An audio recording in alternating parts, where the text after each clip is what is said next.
It is so hot, I ain't got a fake. I can make the earth break. It is so hot, I ain't got a fake. I can make the earth break. It is so hot, I ain't got a fake. I can make the नमस्कार, आप सभी का स्वागत है आपके अपने show money talks में, क्योंकि पैसा बोलता है तो करेंगे पैसों की बात आपके साथ। तो चलिए शुरू करते हैं हमारा आज का टॉपिक। तो फ्रेंड्स, आज हम दो टॉपिक डिस्कस करने वाले हैं, आर्ट ऑफ मेकिंग मनी और दूसरा how to plan your investment. Friends, मेरे नाना जी की कही हुई कुछ अच्छी बातें मैं आपके साथ शेयर करना चाहता हूँ, जिनको मैं पापा कह के बुलाता था। वो आज नहीं रहे, लेकिन आज भी वो मेरे लाइफ के सोर्स ऑफ मोटिवेशन का काम करते हैं। उनकी सारी बातें आज भी सच है, सही हैं और आज भी काम में आती हैं। फ्रेंड्स, तो आपको एक किस्सा सुनाता हूँ। जब मैं स्ट्रगलिंग फेज़ में था, मैंने अपनी ट्रेनिंग कंप्लीट कर ली थी। मैंने जैसे आपको अपने पिछले वीडियोज़ में मैंने आपको बताया है कि मैं चेन्नई में था, तो बॉम्बे में मेरी ट्रेनिंग ख़त्म हो गई थी। मैं जॉब के लिए काफ़ी परेशान था, मतलब काफ़ी स्ट्रगल कर रहा था। तो मैं पटना अपने घर में गया, तो अपने नाना के पास गया। मैं पूछा कि पापा, मेरा वक्त कब आएगा? तो उन्होंने मुझसे कहा कि हवा की मार पड़ने से तो रेत के टीले की भी जगह बदल जाती है, फिर भी तुम तो एक जिंदा इंसान हो, वक्त तुम्हारा भी आएगा। वक्त के साथ चलना सीखो, वक्त के साथ चलो। तो मैंने उनसे कहा कि रेत के टीले से इंसान की कैसी तुलना? तो उन्होंने वक्त और इंसान का एक किस्सा सुनाया और बोले कि एक बार इंसान ने वक्त से पूछा कि ऐ वक्त, तुम आगे निकल जाते हो और इंसान पीछे छूट जाता है। तो वक्त ने कहा कि ऐ इंसान, मैं सर्दी हो या गर्मी, सुबह हो या शाम, मैं कभी किसी के लिए रुकता नहीं और थकता नहीं, पर तुम इंसान हमेशा किसी न किसी बहाने से रुक जाते हो, थक जाते हो और फिर निराश होके ये कहते हो कि मेरा वक्त कब आएगा। वक्त अपने हिसाब से चलता रहता है, बिना रुके, बिना थके। तो यही है फ्रेंड्स, वक्त के साथ चलना होगा, नहीं तो वक्त चलते जाएगा, आगे चला जाएगा और तुम पीछे रह जाओगे और फिर पछतावा और पछतावा और पछतावा। अगर समय के साथ चलोगे तो सफलता के पहले पायदान पर खुद को खड़ा पाओगे। तो इसका मोराल यही है कि हमें समय के साथ चलना होगा। तो फ्रेंड्स, आते हैं हमारे आज के पहले टॉपिक पे, आर्ट ऑफ मेकिंग मनी। तो फ्रेंड्स, हमारे लाइफ का मेन मोटो क्या है? पैसे कमाना। तो आइए आर्ट ऑफ मेकिंग मनी की थ्योरी को समझते हैं। तो फ्रेंड्स, पैसे कमाने से इम्पोर्टेंट क्या है? पैसे बचाना। और पैसे बचाने से इम्पोर्टेंट क्या है कि पैसे को कहाँ और कैसे इन्वेस्ट करना। अब इन्वेस्टमेंट की बात आई है तो आते हैं हमारे दूसरे टॉपिक पे, और हमारा दूसरा टॉपिक है how to plan your investment. तो आइए पैसे की बात करते हैं और पैसे को काम पर लगाते हैं। Right time, right investment is equal to huge profit. Friends, आपको अपने लाइफ में कुछ चीज़ें डिसाइड करनी होगी कि 21st सेंचुरी की लग्जरी लाइफ चाहिए या फिर 20th सेंचुरी की नॉन लग्जरी और बोरिंग लाइफ। तो 20th सेंचुरी का फॉर्मूला काम नहीं आएगा। सो फ्रेंड्स, फॉर्मूला बदलो, टाइम खुद ही बदल जाएगा। तो फ्रेंड्स, थोड़ा अपने दिमाग के घोड़े पे दौड़ाते हैं और सोचते हैं कि अगर इन्वेस्टमेंट करना होगा तो सबसे पहले क्या दिमाग में आता है। एक साधारण इंसान के हिसाब से सोचते हैं। सबसे पहले अगर सेविंग करने की बारी आती है या इन्वेस्टमेंट करने की बारी आती है तो क्या दिमाग में आता है? सेविंग अकाउंट्स में अपने पैसे को रखना। उससे बढ़ के कुछ आता है तो FD यानी कि फिक्स्ड डिपॉजिट। उससे बढ़ के कुछ आता है तो क्या? लैंड में इन्वेस्ट, मीन्स प्रॉपर्टी। उससे आगे जाते हैं गोल्ड, उसके बाद इंश्योरेंस, उसके बाद म्यूचुअल फंड, शेयर मार्केट। तो आइए इसके बारे में डिटेल्स में बात करते हैं। तो आते हैं सेविंग अकाउंट। इंटरेस्ट कितना मिलता है? 3.5%। इन्फ्लेशन रेट कितना है? मतलब महंगाई की दर 6%। तो आपको क्या लगता है, कमा रहे हैं या फिर गंवा रहे हैं? दूसरा option FD, rate of interest 7%। अब आप सोच रहे होंगे रेट ऑफ इन्फ्लेशन 6% है, तो यहाँ भी तो अच्छा रिटर्न नहीं मिल रहा है। 1% क्या होगा, दे रहे हैं या फेंक रहे हैं, या दूसरों की मदद कर रहे हैं, या बैंक वाले खा रहे हैं। तो फ्रेंड्स, बैंकिंग से रिलेटेड हमने दोनों ऑप्शंस देख लिए, सेविंग अकाउंट और एफडी। अब दोनों की तो बात हो गई। नेक्स्ट ऑप्शन जो कि सब आपको बोलेंगे, लेकिन वो आपके बस की बात नहीं होती है, साधारण व्यक्ति की बात कर रहा हूँ मैं। Property, huge investment. Gold, huge investment. तो ये दोनों ऑप्शन को तो रहने ही दीजिए। क्यों? इसके ऊपर इन्वेस्ट करने में भी समय लगता है और इसका रिटर्न आने में भी समय लगता है, और जब आपको चाहिए होता है तो इमीडिएट रिटर्न आपको मिलता नहीं है इसका। तो ये दोनों इन्वेस्टमेंट पॉकेट फ्रेंडली नहीं है।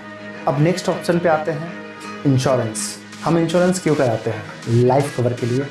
तो ऑब्वियसली इसके लिए हम लोग 2 प्लान चुनते हैं, पहला एंडोमेंट प्लान, दूसरा टर्म इंश्योरेंस। तो आइए डिस्कस करते हैं हमारे पहले एंडोमेंट प्लान के बारे में। Now we will discuss benefits और ब्लेंडर ऑफ एंडोमेंट प्लान। तो आप बोल रहे होंगे ये ब्लेंडर क्यों बोल रहा हूँ, मैं आपको अभी बताऊँगा। इस प्लान में आप 10 साल या 20 साल के लिए अगर आप 50,000 रुपये सालाना जमा करते हैं तो आपको रिटर्न में 10 लाख से लेके 20 लाख रुपया मिलता है। वो डिपेंड करता है आपके एज के ऊपर में, और कंपनी टू कंपनी वेरी करता है। कंपनी मीन्स इंश्योरेंस कंपनी, ठीक है, जिसमें आपको इन्फ्लेशन रेट आज का है 6%, मैं आज की बात कर रहा हूँ। लेकिन आज से 20 साल के बाद रेट ऑफ इन्फ्लेशन क्या होगा ये आपको कोई भी डिस्कस नहीं करता है। आज 6% है, तो आज से 20 साल के बाद में 10 या 12% होगा। तो फ्रेंड्स, अब देखते हैं कि रेट ऑफ इन्फ्लेशन अभी 6% है, ठीक है, आने वाले 20 साल में 10 से 12% हो जाएगा। तो जो पैसा आपको मिलने वाला है, मतलब 10 लाख या फिर 20 लाख, तो क्या वो पैसा उस टाइम आपकी कंडीशन को जस्टिफाई करेगा? अगर आप 20 लाख को मंथली डिवाइड करेंगे, क्योंकि जाहिर सी बात है कि अगर पैसा आपको रिटर्न आ रहा है तो उसको आप उपयोग करेंगे या उपभोग करेंगे, ठीक है, तो उसको मंथली के हिसाब से आप उसको डिवाइड करें, ठीक। तो आप देखेंगे कि आपको काफ़ी छोटा सा अमाउंट आएगा आपको मंथली एक्सपेंडिचर के लिए। फ्रेंड्स, आज के समय में 10 से 15,000 के अंदर में आराम से एक साधारण परिवार, मैं हाई फाई की बात नहीं कर रहा हूँ, साधारण तरीके से कोई भी व्यक्ति अपना जीवन व्यतीत कर सकता है 10 से 15,000 के अंदर में। लेकिन सवाल ये उठता है कि आज से 20 साल के बाद क्या 10 से 15,000 में आप अपना परिवार चला पाएंगे? उस टाइम जो वो समय होगा वो क्या आपके फेवर में होगा? आज आप यंग हैं, ठीक है, वो समय कुछ और होगा, आपकी उम्र हो जाएगी, तो आपको और मतलब फाइनेंशियली स्ट्रांग होने की ज़रूरत है। तो उस टाइम पे जैसे सपोज आज आप 50,000 महीना कमाते हैं, और वो समय में जब आपको 20 लाख जो आपको मिलेगा तो उसको डिवाइड करेंगे मंथली, तो बहुत छोटा सा अमाउंट होगा। तो उस समय में आपको और आर्थिक मदद की ज़रूरत होगी, तो आपके पैसे तो और घट जाएंगे। तो क्या ये राइट डिसीजन है आपका एंडोमेंट प्लान? तो फ्रेंड्स, चलते हैं अब टर्म इंश्योरेंस के ऊपर। जैसा कि हम सभी को पता है, और आप सोच भी रहे होंगे कि एंडोमेंट प्लान में तो हमको एट द एंड, मतलब टाइम पीरियड होने के बाद में कुछ तो मिलता है, टर्म इंश्योरेंस में तो वैसा कुछ भी नहीं मिलता है, ज़ीरो। तो फिर ये कहाँ से फ़ायदेमंद हुआ और इसके ऊपर डिस्कस ही क्यों करें? बट फ्रेंड्स, ये आपको कोई भी नहीं बताएगा, ना ही आपके बैंकर्स, ना ही कोई आपका एजेंट जो आपका इंश्योरेंस करवाते हैं वो एजेंट भी नहीं बताएंगे। क्यों? टर्म प्लान के अंदर में उनको सबसे छोटा अमाउंट जिसको बोलते हैं वही कमीशन मिलता है। तो नॉर्मल सी बात है, जब आपका फ़ायदा बहुत कम होगा तो उसके बारे में आप डिस्कशन नहीं करेंगे। एंडोमेंट प्लान जो होता है, इसके अंदर में जो भी आप प्रीमियम भरते हैं उसका 30% इंश्योरेंस एजेंट को जाता है, ठीक है। तो आप ये सोच रहे होंगे कि मैं तो पैसे जमा कर रहा हूँ, लेकिन आपका कट रहा है, मतलब आप समझ जाइए कोई आपकी काट रहा है और सामने से काट रहा है। तो इसलिए आपके लिए सबसे बेहतर प्लान होगा टर्म इंश्योरेंस। अब मैं आपको विस्तार में बताता हूँ कि कैसे। फ्रेंड्स, मैं आपसे कुछ पूछना चाहता हूँ। एक्चुअली हम इंश्योरेंस को इन्वेस्टमेंट के तौर पर भी लेते हैं, बट इंश्योरेंस कराने का हमारा मेन मोटो क्या होता है? पहला दिमाग में आता है इन्वेस्टमेंट, दूसरा लाइफ कवर। यस, यही मेन है। लाइफ कवर के लिए हम इंश्योरेंस करवाते हैं, ठीक है। नहीं तो हमको रिटर्न अगर चाहिए तो हमको एंडोमेंट प्लान में नहीं जाना चाहिए। और काफ़ी सारे जो ऑप्शंस हैं मैं आगे डिस्कस करने वाला हूँ। लाइफ कवर तो आप अभी देखेंगे फ्रेंड्स कि टर्म इंश्योरेंस हमको कोई भी इंश्योरेंस कंपनी 10,000 20,000 में आपको 1 करोड़ या 2 करोड़ का टर्म इंश्योरेंस देती है। अब आप सोच रहे हैं कि इसको डिसाइड कैसे करें कि लाइफ कवर कितने का होना चाहिए। बहुत सिंपल है फ्रेंड्स, अगर आप महीने का 50,000 रुपये कमाते हैं, राइट, तो आपको सिंपल सा 1 करोड़ रुपए का लाइफ कवर चाहिए। अगर आप 1 लाख रुपया कमाते हैं तो आपको 2 करोड़ का लाइफ कवर चाहिए। अब आप सोचेंगे कि 1 करोड़ या 2 करोड़ क्यों? क्योंकि ये सबके दिमाग में ये फिक्स होता है कि हम इंश्योरेंस करवा रहे हैं क्योंकि हमारे रहने तक तो हम कमाते हैं, लेकिन जब हम नहीं रहेंगे तो हमारे जाने के बाद भी उनको कोई तकलीफ़ ना हो। तकलीफ़ का मतलब है फाइनेंशियली। तो फाइनेंशियली मदद कहाँ से होगी? हम अगर 1 करोड़ का इंश्योरेंस करा के रखते हैं तो वो पैसे अगर उनको मिलेंगे, ध्यान से सुनिएगा, कि हम एंडोमेंट प्लान कराते हैं 20 साल में हमको क्या मिलता है? 20 लाख रुपया।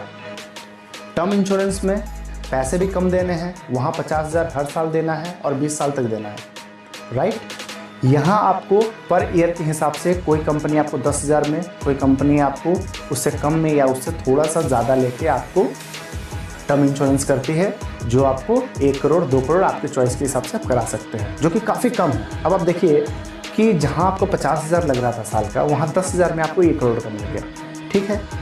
हाँ, ये आप सोच रहे हैं कि रिटर्न में क्या? रिटर्न में ये मिलेगा 40,000 करके आपके हर महीने सेविंग है। अब आप जोड़ के चलिए कि सेविंग आपकी कैसे कैसे, अब आप कैलकुलेटर निकालिए और आप जोड़ सकते हैं कि 40,000 rupees yearly into 20 years.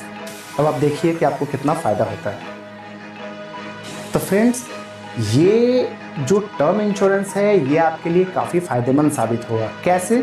Suppose आपके फैमिली को अगर 2 करोड़ रुपए मिलता है, उनकी स्थिति नहीं है कि वो कहीं जाके इन्वेस्ट कर सकें या कोई हाई फाई इन्वेस्टमेंट प्लान सोच सके। सिंपल सा दिमाग में आता है फिक्स डिपॉजिट, सबको पता है, हमारे बाप दादा के टाइम से वो चलता आ रहा है, पुराना सा फंडा।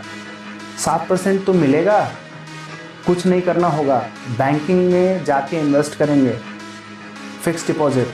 तो 7% अगर मिलता है फ्रेंड्स, तो आप एक सिंपल सा कैलकुलेशन लगाइए, अगर मेरी फैमिली को मेरे जाने के बाद में 2 करोड़ रुपया अगर मिलता है, उसको जाके वो बैंक में जमा करते हैं, फिक्स डिपॉजिट करते हैं, 7% इंटरेस्ट मिलता है, तो उसका 14 लाख रुपया होता है सिर्फ इंटरेस्ट।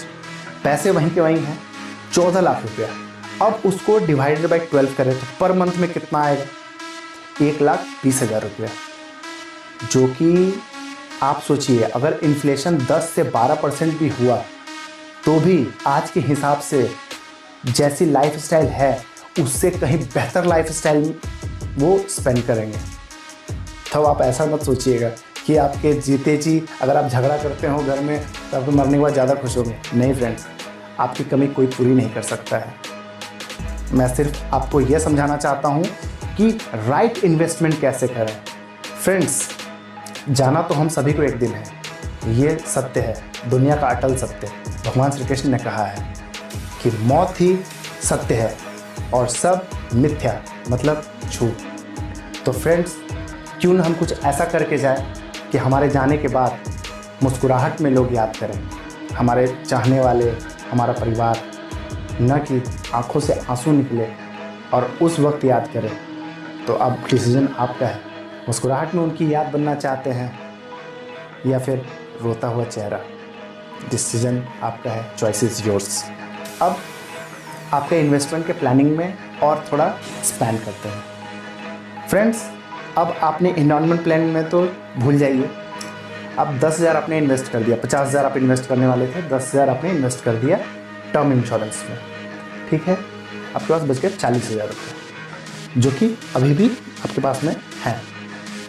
तो फ्रेंड्स, अब आते हैं नेक्स्ट इन्वेस्टमेंट ऑप्शन के ऊपर, जो हेल्थ इंश्योरेंस, जो कि बहुत बहुत बहुत ज़्यादा ज़रूरी है आज के समय में।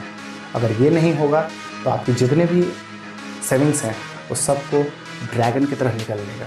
अगर आपने हेल्थ इंश्योरेंस करा रखा है तो आपकी पूरी फैमिली सिक्योर हो जाती है, तो ये बहुत ज़रूरी है। तो फ्रेंड्स, नेक्स्ट आते हैं पेंशन प्लान है। गवर्नमेंट की तरफ से अभी पेंशन प्लान आया हुआ है, सुकन्या स्कीम है। अगर घर में बेटी है तो उसके लिए भी आप बहुत नॉमिनल अमाउंट में गवर्नमेंट ने आपको ये स्कीम्स प्रोवाइड की है, जो कि काफ़ी अच्छा रिटर्न देती है। तो फ्रेंड्स, आप सोचिए, एंडोमेंट प्लान में आप डाल रहे थे 50,000, अगर वहाँ से वो पैसे को हटा के आप इसको तोड़ के अलग अलग अगर आप इन्वेस्ट करते हैं तो आपको कितना अच्छा और ग्रेटर रिटर्न मिल रहा है। आपका हेल्थ भी सिक्योर हो रहा है, आपकी लाइफ कवर हो गई जो आपका रिक्वायरमेंट था। यहाँ पे आपको एक सर्टेन अमाउंट, जो फिक्स अमाउंट चाहिए, वो भी हो जा रहा है। आपको सुकन्या स्कीम से बेटी को एक मदद मिलेगी। आप अपने तरफ से सेव कर रहे हैं, एक अगर प्लान में इन्वेस्ट कर रहे हैं तो गवर्नमेंट भी आपको एक अच्छी स्कीम प्रोवाइड करी है, जो आपको पेंशन प्लान लेके सुकन्या लेते हैं। तो ये सारी काफ़ी बेनिफिशियल स्कीम है। अब आते हैं नेक्स्ट इन्वेस्टमेंट के ऊपर। फ्रेंड्स, आपको एक चीज़ मैं बताना चाहता हूँ, खाली दिमाग शैतान का घर। तो अपने किसी अच्छे मित्र से कोई सजेशन मांगेंगे तो मोस्ट ऑफ द टाइम वो आपको गलत ही सुझाव देते हैं। ये आपका अपना खुद का एक्सपीरियंस भी रहा होगा, मैं नहीं बोल रहा हूँ, आप खुद भी आजमा के देखिएगा, ठीक है। वो आपको क्विक मनी का सजेशन बहुत जल्दी देंगे, इसमें इन्वेस्ट करो, पैसा डबल हो जाता है, 1 साल में ये होगा, चेक फंड में डालो, इसमें डालो। तो मेरा अपना सजेशन है फ्रेंड्स, मैं आपको सजेस्ट करना चाहूँगा, जहाँ भी क्विक मनी सुने तो दिमाग में एक ही चीज़ लाएं, दिमाग के घोड़े दौड़ाएं और बैठ के भागो।